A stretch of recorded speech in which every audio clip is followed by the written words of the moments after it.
Hello, everyone, and welcome to our first podcast of Church Ladies Talking. And the reason we created this Church Ladies Talking podcast is so we could reach out as a ministry, because our pastor said that he wanted each one of us to do ministry, right? Mm-hmm. Yes. Last week. And so I spoke. My name is Lily Blue, and this is Priscilla. Okay.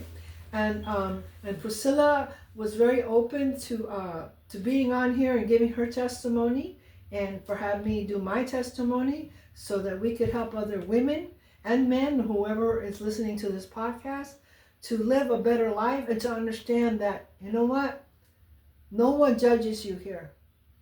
Whatever happened to you, happened to you, but it's not who you are, because you belong to God. You need to know whose you are, and you're God's child, and you're loved, and that's how we feel about it. And I certainly have a testimony, but I'll tell you a little bit of mine, and then we're gonna hear Priscilla's too. So I moved to Texas to marry my best friend after 22 years. Mm-hmm. And I knew this man for 22 years because I was here and I lived with him and helped him raise his kids. Mm-hmm. And while we were together, my children came to meet him as well, and his children over the years, still considered me like their mom. They love me. And when I moved to Texas 22 years ago, I didn't know anything about him other than what he told me. Mm. And there were little signs that I ignored. Like, I remember it was so funny. Oh, I gotta tell you this, right? So we went shopping at a mall, and I'm Puerto Rican, and he's Tejano Mexicano, and he would grab me by like my pant loop and hold on to me like that, in the mall and everywhere we went, even in the store. Like, like he was holding on to me like a possession. Mm-hmm. And he told me that was what men in his culture did for their women. Mm-hmm. And I didn't know. I love this guy. I thought, oh, okay. So in order to fit in, I need to let him, be like that. And I found it strange and controlling and weird. Mm-hmm. But I look around, I'm thinking, okay, is this true or not true? And I had no other ladies that I knew, Mm-hmm. And to be honest with you, I think that's the biggest mistake we all have when we're in relationships. We don't have other women to talk to, Mm-hmm. Sometimes we get caught up in relationships and we're just with our men. Mm. And we don't talk to other women to find out, So we ignore things that happen to us. Mm-hmm. In my case, that's what happened with him. So we, after 22 years, I decided to move back here, and he wanted me to move back. So he went and got me and brought me back to Texas 22 years later. Mm-hmm. And everybody in the family was happy, and his kids were happy. And my son was happy about it, but my daughter was warning me. Mm-hmm. She cried and told me not to do this. And I kept telling her, I've known him for 22 years. He's my best friend. Mm-hmm. And she told me not to do it. She had this feeling. She's a Christian. Mm-hmm. And at the time, to be honest with you, I wasn't a Christian. I was a Buddhist, Right. So my daughter warned me, but I didn't want to listen because I wanted to be normal. I wanted to be in a marriage, Right. I wanted to be like other people, I saw people with their husbands and they went out with other couples. Yeah. And it was always me before. So I thought, okay, I'm going to take a chance. So I took a chance on my best friend, thinking that was okay. And I noticed things when we were living together, that things started to change. And before we got married, we had something happen in the family where I had to go rescue my son. Mm-hmm. And my son was very, very wealthy many years ago, and he lost his business, and he wound up homeless and on drugs and on the streets. So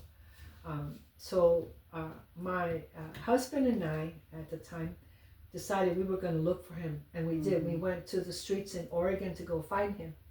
And we were able to get the word out to the people in the streets. Because there I was, I was there going, have you seen my son? Have you seen my son? I mean, I didn't care who I spoke to, I'm like, I'm his mother. I'm from Texas. Have you seen, my son? And then we had some of the homeless people get message to him. And so what happened after that is he contacted me while I was still, in Oregon at the hotel. And we were able to make arrangements, and then we flew him out to Texas in a wheelchair, really, because he was that weak. I mean, he was that, that bad. He was missing teeth. It was so sad, the whole thing. Skinny, he was skinny. He was starving. He was freezing almost to death. And I could feel as a mother that something's wrong. And and for you mothers out there, you know what it feels like when you know your child is in danger. No matter what anybody tells you, you feel something, right? So we brought him out here, and he recovered, and he was happy. And so I was with my husband, and we were gonna get married, and we did, and we were happy for like 2 months. And then what happened was, I noticed little things that I ignored. Like I remember one time.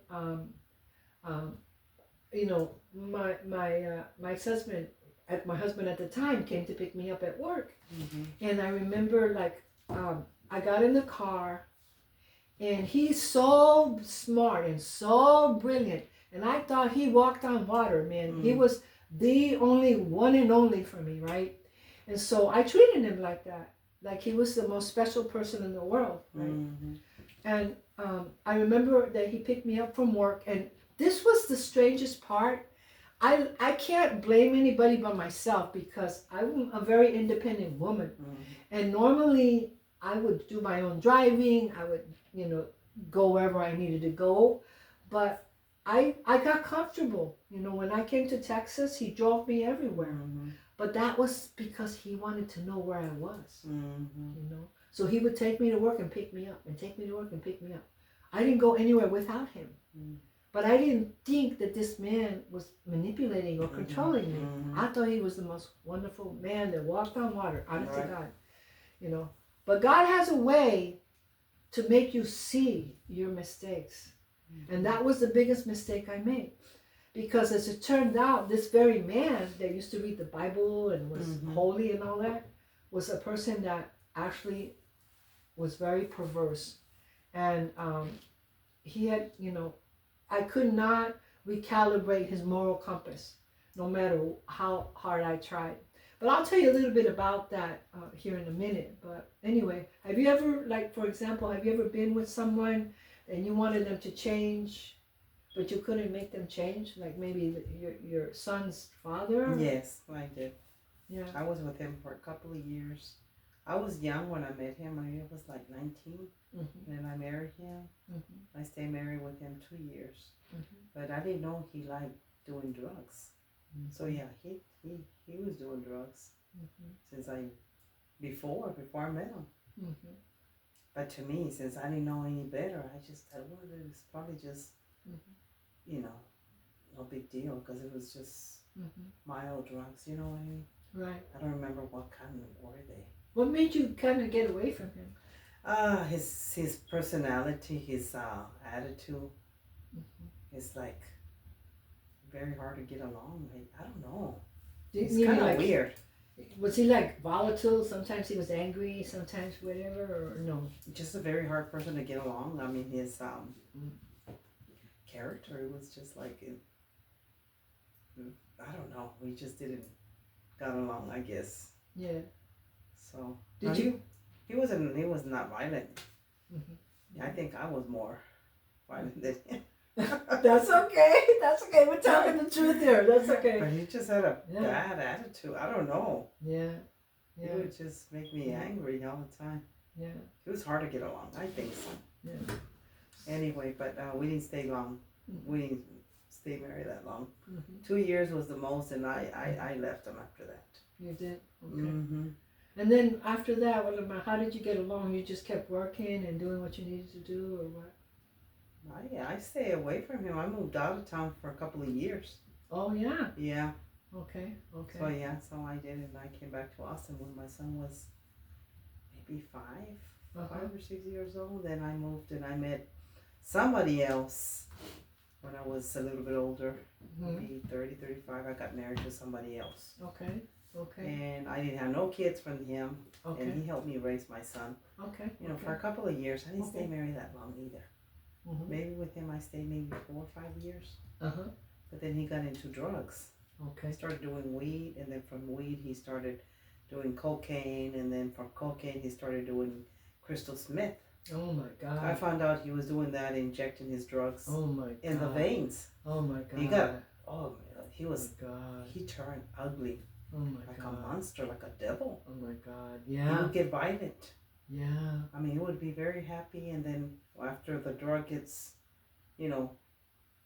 wears off, Right. then he started getting really violent. Oh man. Ugly. It's just like dangerous. Yeah. I remember he had a machine gun Oh my God. loaded on Oh top my of some shell. Uh-huh. I had no idea what it was. Uh-huh. Uh-huh.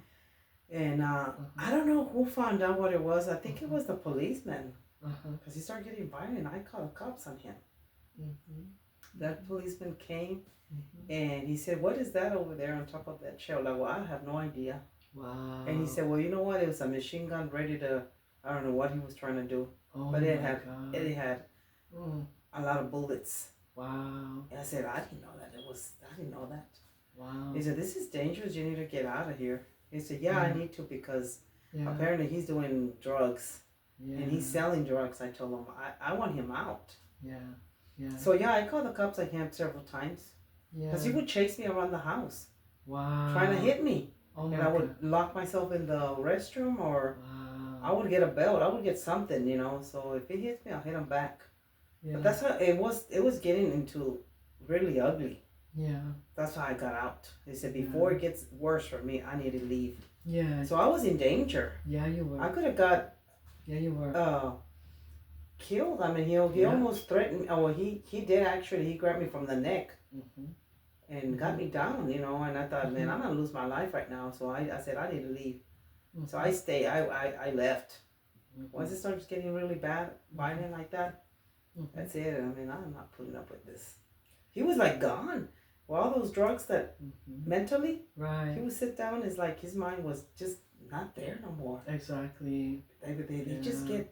I mean, his eyes were open. His body was there, but nobody was there inside. It's like, where the hell are you? Yeah. Like that's the way they get. Yeah, that's the way they get. Yeah. Spaced out big time like that. It's like. Yeah. I would just go like that and say, I am. Yeah. I said that was weird. Yeah. So anyway, that's my life with him, and I left before it got worse. So I was glad I found I was living in Colorado. Right. But I didn't get just that, just those times that I lived with him for a couple of maybe 2 weeks after I found out that he was shooting and started getting violent. Right. I left right away. I didn't stay too long.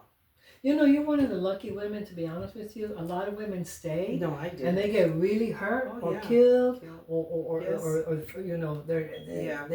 they put up with that. Yeah, they put up with that. And then the child has to put up with that. Exactly. No, I didn't. I said, I need to get out. Me and my son are going to get out. I found my own apartment. Right. I had no money. I was going to school, trying to get my GD and all that. Right. And my credit cards were maxed out. Because he used them for his business. Right. When I left that house, I had no money.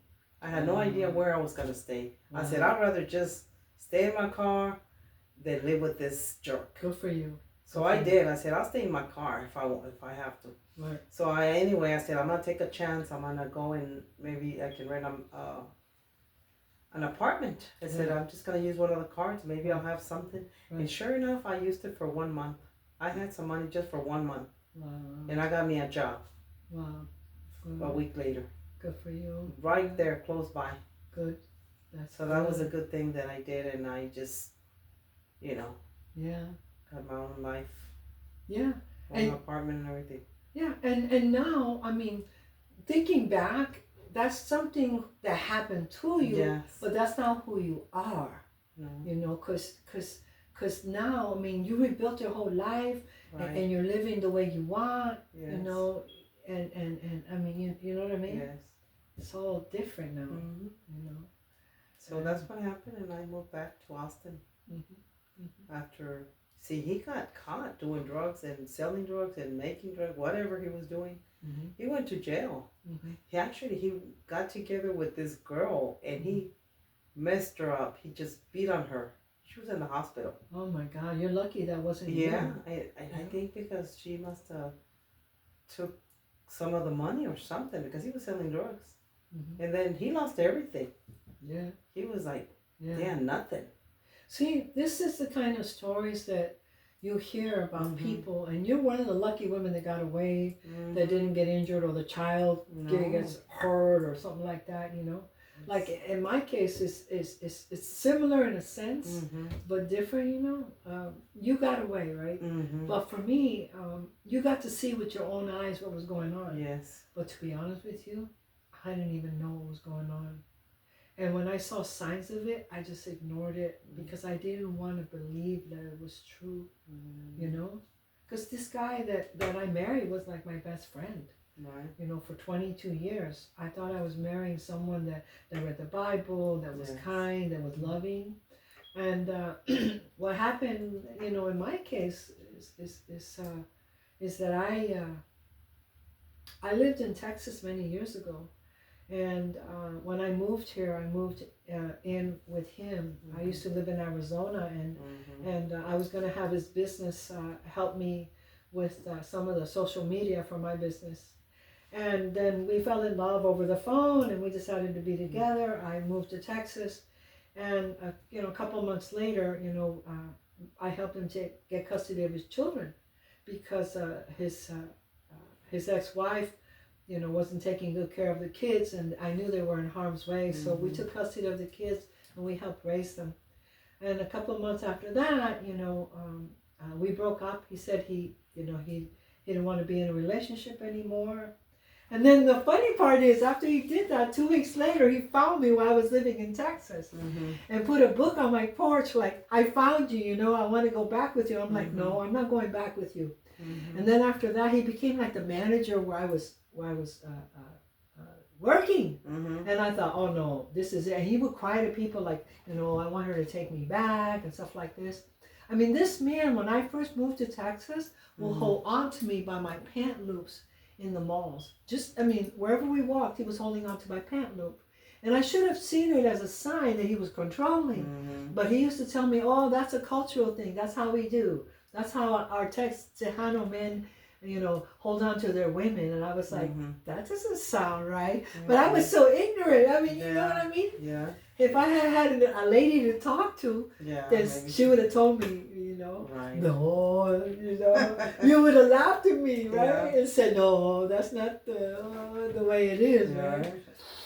But anyway, so the story is, to make it long and short, 22 years later, I decided to move back to Texas, and he and I moved in together, and we started our relationship all over again.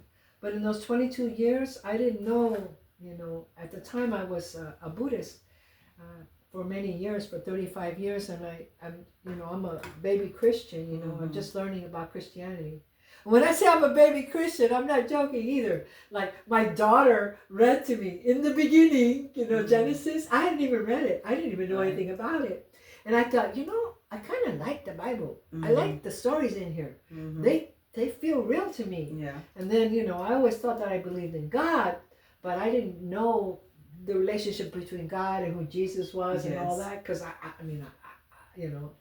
was a new Christian. All right. So what happened was, when I moved back to Texas after 22 years, we rescued my son from the streets, and he was on drugs, you know, like your ex, and he was homeless. I mean, he was freezing to death. He had no teeth, and we rescued him and brought him back to Texas in a wheelchair. And now he's recovered, and thank God he's happy. You know, he's living in another state with his girlfriend, so he's doing good. But when we first moved him out here, I started seeing signs that my husband was we were missing money from the house, and I couldn't figure out what was going on. And I kept telling him what's going on. You know, I mean, we were missing like $3,000 out of our budget. And then one time I remember he was driving my car, doing Uber, and he would drive me everywhere and pick me up. And I thought, oh, what a nice man. No, he was doing that to control me. I had no idea. So what happened was I started getting suspicious because he picked me up from work one time. And when he picked me up from work, he was angry. And I was happy to see him. And he told me to put my seatbelt on in the car, right? Yes. And I joked with him. I said, no, I'm not going to. Because we always used to be cute like that and banter. Right. And then he hit the accelerator and I almost fell out of the car with the door open. It was so bad. And I thought, oh my God, this man that I love is trying to kill me? What the heck? What's going on here? And then immediately I went into defense mode and I thought, oh, maybe he ate something that hurt him. Because I can't believe that the man I love would ever do this to me. Right. But you know what? He did.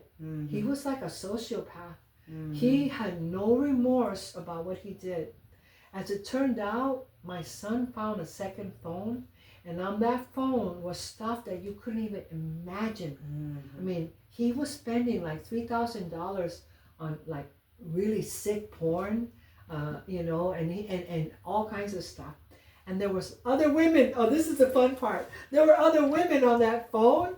And for me, as you know, to save them, I decided to call them up. And by then, I had already thrown him out of the house. And he pulled a knife on me and everything. Really? Yeah. And I told him. He told me to kill him. And I didn't want to kill him. I'm a you know, a very loving soul. And even though he hurt me, I didn't want to hurt him. Right. I just wanted him to get away from me. You know. So you know, after what I saw on that phone, I was like, oh, awful. So I kicked him out, and then after that, I started calling the women on the phone. And when I called them, one of them's name was just like my name, you know. And you know, my name is Lily Blue, and her name is also Lily, right? And I said, I gotta call Lily and see why, you know, did he pick out two people the same name? What's going on here?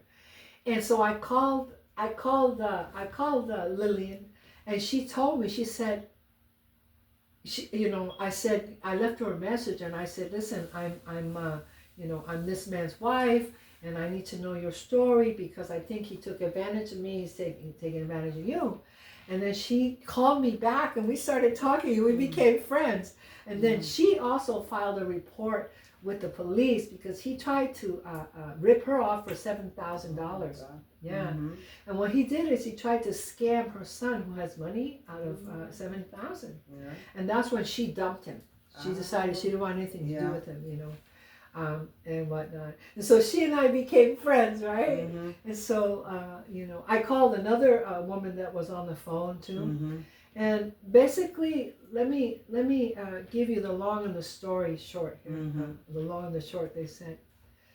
Here's a man who had been taking advantage of elderly women and using them for money and property and things like this. And he was sleeping with prostitutes and all kinds of women and, you know, doing all kinds of obscenities. So even though he was doing all that, he was loving and good to me. He had two personalities, right? You know, and because of all that hurt that I went through, it drove me to God. It drove me where I, you know, became a Christian. And my daughter and her husband flew out here. And some other family members came out here to rescue me when this is all going on. And they put cameras in my house to help me, you know, and everything. And I got counseling because, honest to God, I couldn't trust myself. You know, when you trust a human being that you've known for 20-something years and they turn out to be a sick person like that, you know, you can't trust yourself. You're like, oh my God, wait a minute. I thought I knew this person. And so you start to doubt yourself. And that's when the change happened for me. When that happened, God said, listen, I know you can't trust yourself, but trust me. So my daughter called me And for the first time, even though for years she tried to talk to me about becoming a Christian, this time I was listening because I was sad and I was desperate. And I thought, you know, what if God is really trying to talk to me? And so then she started reading me the Bible and Genesis in the beginning. And I thought, wow, that's a great story. I like the Bible stories. And she kept reading to me every day, reading to me more and more. And then she said, Mom, there's a church close to you. Why don't you go over there? I just checked them out, and they actually, you know, unlike other churches, they actually do, you know, preach, you know, the Word of God. They don't just talk about it. This church is like that. And it's real close to you. And I said, okay, well, let me give it a try. And I kid you not, Priscilla, the first day I was going to go to church, it was like something was trying to prevent me from getting there. Because I was in the shower getting ready for church. I had that day off, and it was Sunday. And sometimes I have Sundays off, sometimes I don't. And that day, my nose started to bleed, and I was bleeding and bleeding and bleeding. That never happened to me before. And no, never. So what I did was I went ahead and I put tissues up my nose, and I went to church anyway. Because I said, I don't know what's trying to stop me from going to church, but I have a mission to go to church. And I know God wants me to be there, and I'm going. So I got there. And then after I got there, you know, I met a few people, and everybody was hugging me, and I couldn't get used to these people, you know? Yeah, hugging me, and I was like, well, I don't know you. I mean, why are you hugging me? I don't know you. Why are you so nice to me, you know? And then I thought, well, that's probably the way they are. Maybe in time, you know, I'll be able to go, yeah, like they do, you know? But you know, at that time, I was scared, you know, I didn't know who to talk to. And then I met you the second time I think I was there. A couple of times I left. Yeah, we seen each other. Did you make friends before me? No. Oh, really? People try to be nice to me and stuff, but I was kind of hesitant. Yes. And I just kind of felt your spirit, because I just felt your sincerity, you know. And the fun part is that we were all going to go to breakfast that day together. Yeah. And we had other people in our car, but they didn't want to stay in my car, right, with me. But you stayed. Yeah. Yeah, because they wanted to go. Yeah. Well, because they wanted to go somewhere else. They want to go somewhere else, yeah. And that was the first day that I was a little scared to spend money, but I didn't tell you at the time what was going on, you know. And the truth is, after I kicked, you know, my ex-husband out, because he was so, you know, so perverse. I mean, he had no morals, and he cheated on me every day, and with doing weird, bad stuff. What happened was, I didn't have enough money to support my house. And the only way I could survive is for me to eat, you know, at $6.48 every day. That was my budget so that I could afford my house. Really? Yeah. And the house was on the property, you know, not on land. It was actually in one of those communities. And I tried to sell it, but they wouldn't let me sell it. I tried to move it. They wouldn't let me move it. I even had a friend offer to give me land. They wouldn't let me do it. And I thought, you know, I can't keep doing this. I can't keep spending $6.48. And then sometimes I was generous. I would give $1 tip to the people, you know, and I thought I was a big shot. Oh, here's $1 tip, right? And so nobody knew what was going on, right? But I thought, well, I'm not going to lose my house. And then one day, what finally made me change was that by then I had pretty good Christian, you know,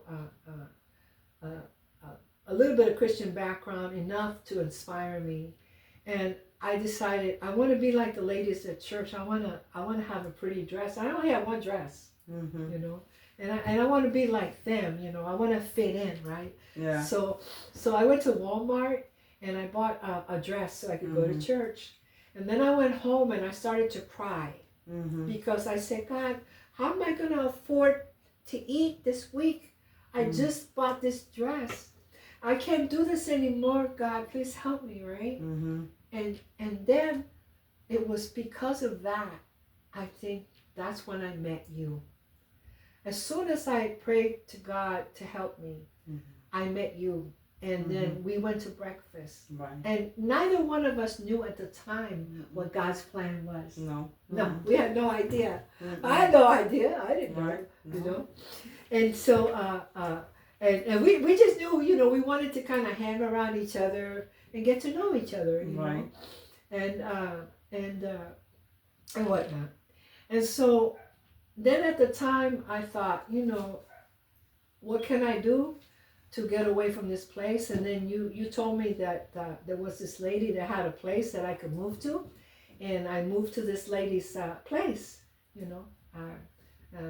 You know, so I moved there, and I went from paying $2,400 a month to paying, you know, $800 a month, and I was finally able to buy food and you know, and do a little shopping, and I felt so good, and I bought plants, and I was finally able to have a really happier life, right? And all this happened because the minute that I accepted God in my life and Jesus in my life, things changed. Actually, to be honest with you, just before I met you, I got this payment that was in my account, and I had paid a bill, a medical bill, like a couple of months before, but I think they got a double payment, and then I winded up with like $1,000 in my account, and I used that to pay, you know, the rent. But I didn't have the rent for the next month or the next month. So what I did is I just budgeted it. And now, you know, my life has changed because I'm grateful that God gave me a way to live, you know, in a better way where I can afford what I'm living, you know, and if I want to buy food, I can. You know, if I want to buy a dress at Walmart or somewhere else, I can, you know. Yes. You know what I mean? Yeah. That's what happened. Yeah, because like I said, I wasn't sure if I was gonna rent it. I said I don't know anybody, and I said I don't know if I can trust anybody, you know. Yeah. So I said I might as well just. I was just thinking of moving back over here. Right. So I said I'll just move back over here. Just forget about renting it. Yeah. But then I said I owe a lot of money, and then how am I gonna pay all these bills? So I thought about maybe getting me a part-time job. And so that's what I was planning. Right. And then I guess when I talked to you, you called me, right? Yeah, I called you, and then you asked me if I knew anybody. Yeah. For roommates to live in your house, right? So we can help you pay. Right. And I said, no, I don't. I mean, I need somebody over here too. I mean, I need, you know, I was thinking renting a small little efficiency. What did I say? Yeah. And you know, so maybe I told you if you wanna what? Oh, you said that you were looking for somebody, and I said, how about me? How about if I'm that somebody? Yeah, well, I was thinking. Yeah, I think I told you. I was thinking about. That's why I fixed it. That's why I fixed it. So I said I can use this to rent it out, but then I got discouraged. Because I said I don't know anybody that I could, you know, trust, you know, that I can really relate, and you know. So I kind of like changed my mind, but then you call, and then I said, well, maybe I can let her know. Yeah, you know? and that, I mean, that's how God makes things happen. Yeah. And when that happens, you have to respond. Yes. You know. So. You know. So yeah, you were the first one that I let somebody rent this, because I was staying here. Yeah. For a year and a half, and then I moved back over there. Yeah. It's funny because when you think about it, I think, so think about this, right? I was a Buddhist for 35 years, and then all of a sudden, God brought me to Texas to save my son. And God will use people, even my ex-husband, to help me save my son. You know, He'll use people whether they're good or bad to in His plan. Yeah. And then you know, and then He brought me here for me to become a Christian, for me to understand that God is first. God walks on water. For me, my ex-husband to me was everything. He walked on water. He was the most smartest man. He was the most loving man. But he wasn't any of that, you know. And I had to understand and become a Christian to understand, you know, I mean, I don't understand everything because I'm a new Christian, but I know and I feel the love of God because I see the blessings in my life. Right. you know, and I see how safe I am, you know. Mm-hmm. On the next podcast we're gonna have a beautiful lady who has come a long way, Right. and she has come from an incredible background, Right. and we're so proud of her. Who's that? Proud of her. What's her name? She's going to be coming on the show. I'll introduce you to her. The one that you just helped that Yeah. one? No, the one that's going to be coming onto the show. Joanna? Yeah, she's going to be coming onto the show. Oh, she already told you? Yes? Yeah, she's going to be coming onto the show. Mm-hmm. And then hopefully, you know, we'll see what happens. Right. And see. But she wanted to you know, to see us do this. And yes. This is dedicated to you, because we wanted to show you that we are willing to be vulnerable with our stories, to show you that we love you and we trust you and we're proud of you and how far you've come and how far we've come. And we're very fortunate to have God in our lives, and we're blessed. Right. And, you know, the next time we're probably going to do this, maybe, you know, as I learn more and more about the internet, we'll probably do... I want to say a little bit more thing. Yeah, go ahead. See, I never really was following God that much, because I didn't know too much about him. Okay. I never did knew too much, or it's because I didn't know if it was real. Right. Until I started searching for myself. I said I need to find out because we feel like we feel empty when we don't have. If we just live our lives with no God or nobody, you know, we feel empty inside. So I feel like emptiness. And so I need to find out what's, you know, why am I feeling like this? Yeah. And I started going to church, and I said I need to feel better. I need to know that there's hope. Yeah. So by hearing testimonies from people, I started having more faith, and I started gaining, you know, learning more, and saying, oh, there has to be a real God then. Right. So that's how I started. I started searching for myself and going to church and doing, you know, but it's hard to find a good one. I visit so many of them. Yeah. I've been to so many. I've been to Shoreline. I've been over here to the one on Westgate. Right. And the one over there. Right. And I went to so many, like maybe 10 of them. Maranatha. Maranatha's a good church too. Is it? Yeah, I'm really grateful that God put you in the church that I went to, because if you had been somewhere else, we wouldn't have met. Yes, and I feel like God has blessed me. Yeah. Since I started, you know, since I started going to this church, I noticed that it's different now. I used to curse more. I remember now. Finally, I've been thinking about it. I don't curse that much. That's funny you should say that, because I'm from the East Coast. Every other word for me was the F word before I started to. I had to learn to not, you know. But now I don't even try. It's just they don't come out no more. Yeah, like it used to. Yeah. I used to curse so much. Yeah. It's like I didn't care. It was like, oh, so what? Yeah. But now it's like, God, man, it doesn't. I don't say bad words that much. I do every once in a while, but not as much. Right. So it's less. Yeah. So I notice that is changing. Yeah. And I'm more in peace. I feel a lot happier. And then I feel like God is blessing me now. Yeah. Because like I said, I wasn't thinking of renting it, and looking now, I'm helping myself, and it's helping you too. So I think it was God's plan. I think so too, because you know I know that other people, you know, may not be comfortable with some of the stuff we're going to talk about, you know, in our podcast. But the truth is, you know, this is for other people to learn. This is for other people to know that you can have a better life. Right. You know, once God's in your life, you know, and you live by the principles of Jesus, you'll know that things can get better, that you knew and renewed in spirit. You know, and I mean, the freakiest thing that happened to me, I mean, think about it this way.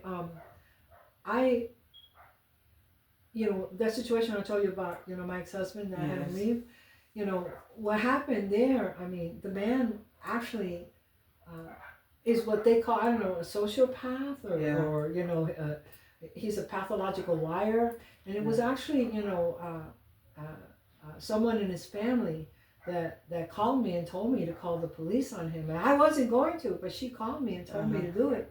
And to be honest with you, I'm glad she did, because I never would have done that I never would have suspected this person of being so dark. I never would have known that had I not seen it by myself on that phone, you know. And I know how I helped this man heal. I mean, I remember when I first moved here to Texas that he had, you know, some medical stuff going on with him physically that I helped him heal. Things that were, you know, and his, you know, his personal parts, his diet. I changed everything, and I got him into eating healthy and being healthy. But that wasn't enough for him, you know.